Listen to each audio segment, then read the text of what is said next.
Tapi Adit tadi tetap membuktikan meskipun migacoan itu keluar masuk orangnya banyak gitu, tapi dia tuh tidak terpengaruh gitu. Dia tetap bertahan 1,5 tahun, bahkan mendapatkan apresiasi dari manajer sampai dikasih sepeda gitu.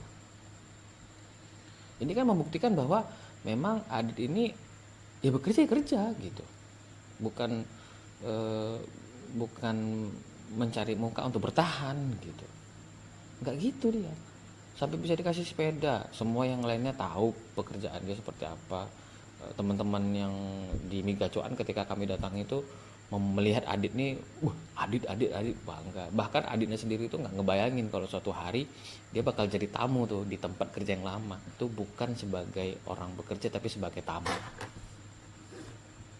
Makanya saya juga bilang sama Adit, saya juga pengen Dit kayak kamu. Saya datang ke tempat kerja saya lama tapi bukan bekerja di situ tapi jadi tamu. Itulah prestasi terbaik bagi seseorang yang pernah bekerja di suatu tempat, adalah ketika dia datang kembali, dia melihat orang-orang yang ada di situ, tapi dengan kondisi dia sebagai tamu, bukan sebagai orang yang sedang bekerja gitu. Boleh sedang bekerja, tapi ya statusnya lebih baik lah. Bisa jadi konsultan atau bisa jadi seorang yang diminta advice-nya gitu.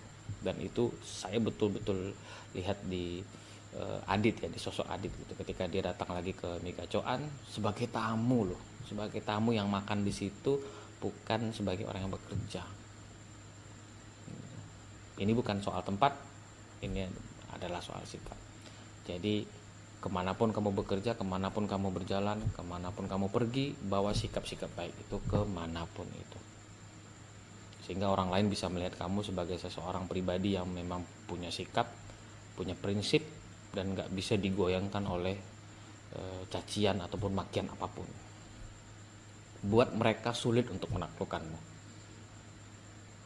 Jangan kasih mereka menang begitu saja dengan mudah.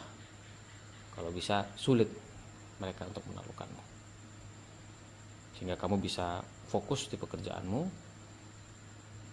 dan jadilah yang terbaik di versimu sendiri. Saya yakin setiap kita punya momennya, saya yakin setiap kita punya timeline-nya masing-masing. Jangan ragu kalau hari ini kamu belum dapat apa-apa, kamu belum punya prestasi apa-apa, tapi pasti suatu hari nanti momen kamu akan tiba dan kamu bisa punya prestasi yang jauh lebih unggul daripada orang lain.